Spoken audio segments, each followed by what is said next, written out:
कांग्रेस ने हरियाणा विधानसभा चुनाव के लिए अपनी तीसरी सूची जारी कर दी है। तीसरी सूची का जब हमने पूरा विश्लेषण किया, जब उसे खंगालने का काम किया, जब 9 के 9 कांग्रेस के प्रत्याशियों को तोलने का काम किया, उनके जनाधार को जांचने का काम किया, तो साफ तौर पर जाहिर हुआ कि बीजेपी के सामने कांग्रेस की तीसरी सूची फुस पटाखा है। यानी इसमें कांग्रेस को कोई फायदा नहीं है, बल्कि इस लिस्ट में बीजेपी के सामने कांग्रेस पूरी तरह से पिछड़ती हुई नजर आई है। क्योंकि 9 में से कांग्रेस के सिर्फ 3 प्रत्याशी ऐसे हैं जो चुनाव जीतते हुए नजर आते हैं, लेकिन 5 प्रत्याशी ऐसे हैं जो हार की कगार पर खड़े नजर आते हैं। और एक सीट पर कांग्रेस बीजेपी और निर्दलीय के सामने 50-50 के मुकाबले में फंसी नजर आती है। हम आपको बताते हैं कि 9 के 9 कांग्रेस के प्रत्याशियों का आज की तारीख में आकलन क्या है, उनके आसार क्या हैं और उनकी सीट पर बीजेपी और दूसरे प्रत्याशियों के सामने वो कहां खड़े हैं।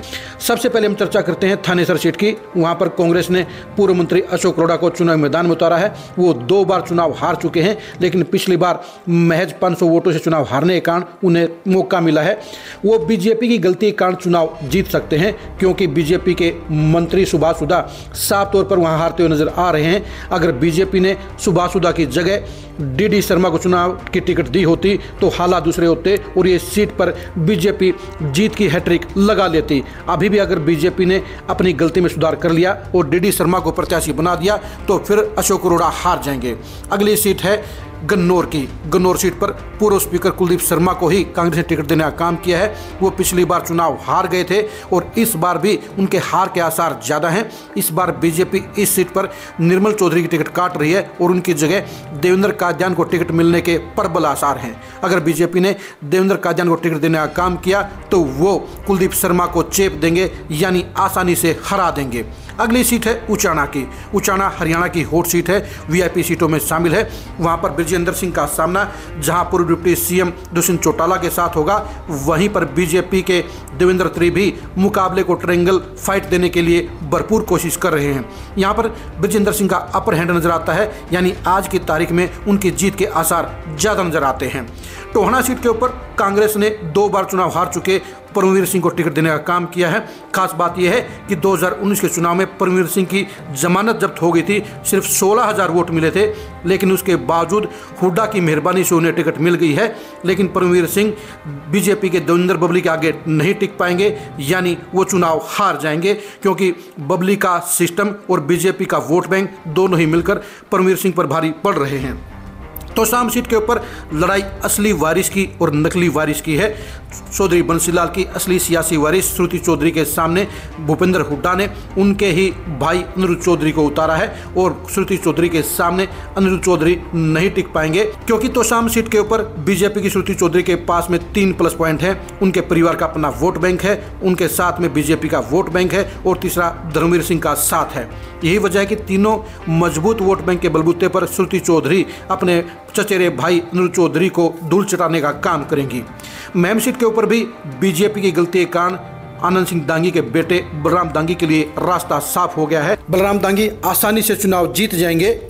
अगर यहाँ पर शमशेर खरकड़ा को बीजेपी की टिकट होती तो फिर मुकाबला एक बार से ट्रायंगल बनता, लेकिन दीपक हुड्डा को टिकट देकर बीजेपी ने खुद को मुकाबले से बाहर कर लिया है। यही वजह है कि बलराम दांगी की जीत आसान नजर आ रही है। नांगल चौधरी के ऊपर कांग्रेस ने गलत टिकट देने का काम किया है। वहां पर मंजू चौधरी को कांग्रेस ने टिकट दी है। वो पूर्व विधायक मूलाराम की पत्नी है। वो 2014 का चुनाव इनेलो पर हारी थी और 2019 का चुनाव जेजेपी पर हारी थी। इस बार भी वो बीजेपी के अभय सिंह यादव के सामने टिक नहीं पाएंगी, यानी उनके सामने हार की हैट्रिक का खतरा मंडरा रहा है। बादशाहपुर सीट के ऊपर कांग्रेस ने नए चेहरे वर्धन यादव पर दांव लगाने का काम किया है। वर्धन यादव के सामने बीजेपी के दिग्गज नेता राव नरवीर सिंह खड़े हैं। राव नरवीर सिंह के सामने वर्धन यादव बेहद कमजोर नजर आते हैं। बादशाहपुर सीट के ऊपर इनके अलावा वर्तमान विधायक स्वर्गीय राकेश दौलताबाद की पत्नी कुमुदनी राकेश दौलताबाद भी चुनाव लड़ रही हैं और वो नरवीर के सामने मुकाबले में मेन तौर पर रहेंगी, यानी वर्धन यादव के नंबर 3 पर पिछड़ने के पूरे आसार नजर आते हैं। आपको ये भी बता दें कि 2019 के चुनाव में भी बादशाहपुर सीट पर कांग्रेस की जमानत जब्त हो गई थी, यानी वहां पर वो पूरी तरह से पिछड़ गई थी। इस बार भी हालात वैसे ही नजर आते हैं, लेकिन पलड़ा नरवीर का भारी नजर आता है। आखिरी जो 9वीं सीट है वो सीट है गुड़गांव की। गुड़गांव सीट के ऊपर कांग्रेस ने मोहित ग्रोवर पर दाव लगाने का काम किया है। मोहित ग्रोवर 2019 के चुनाव में निर्दलीय प्रत्याशी के तौर पर नंबर 2 पर रहे थे। इस बार बीजेपी ने वहां पर मुकेश शर्मा को टिकट दिया है और मुकेश शर्मा के साथ साथ बीजेपी के एक और बागी नवीन गोयल भी मुकाबले में उतरे हुए हैं। नवीन गोयल की एक मजबूत पोजीशन के चलते इस सीट के ऊपर ट्रायंगल फाइट होने के आसार नजर आते हैं और साफ तौर पर नजर आता है कि ट्रायंगल फाइट में मोहित ग्रोवर के लिए 50-50 के चांस रहेंगे। लेकिन आज की तारीख में उनसे आगे विनीत गोयल भी नजर आते हैं और मुकेश शर्मा भी नजर आते हैं, इसलिए यहाँ पर उनकी जीत के आसार बेहद कम हैं। लेकिन फिर भी उन्हें 50-50 में गिन लेते हैं। यानी 9 सीटों में से साफ तौर पर कांग्रेस सिर्फ 3 सीटों पर जीत रही है, 5 सीटों पर हार रही है और 1 सीट पर 50-50 में फंसी हुई है। बीजेपी के प्रत्याशियों के सामने कांग्रेस की लिस्ट कमजोर नजर आती है और इस लिस्ट में साफ तौर पर बीजेपी का पलड़ा भारी नजर आता है और कांग्रेस पिछड़ती हुई नजर आती है। इन 9 सीटों पर होने वाले घमासान को जानने के लिए आप खरी खरी न्यूज़ के साथ बने रहिए। इन 9 सीटों पर अगले 25 दिन में होने वाले बदलाव और ज़मीनी हालात को जानने के लिए भी आप खरी खरी न्यूज़ के साथ बने रहिए। आप हमारे फेसबुक पेज को फॉलो कीजिए, आप हमारे यूट्यूब चैनल को सब्सक्राइब कीजिए। नमस्कार।